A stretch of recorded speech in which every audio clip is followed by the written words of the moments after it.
A magnitude 2.8 earthquake occurred off coast of Oregon, 257 kilometers W of Bandon, United States, or 364 kilometers WSW of Eugene, United States, on Sunday, the 15th of June 2025, at 23 hours 43 minutes and 14 seconds local time.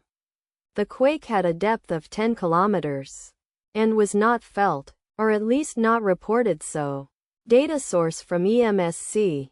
Did you feel it? Let us pray. May the earthquake that occurred not affect our brothers and sisters there.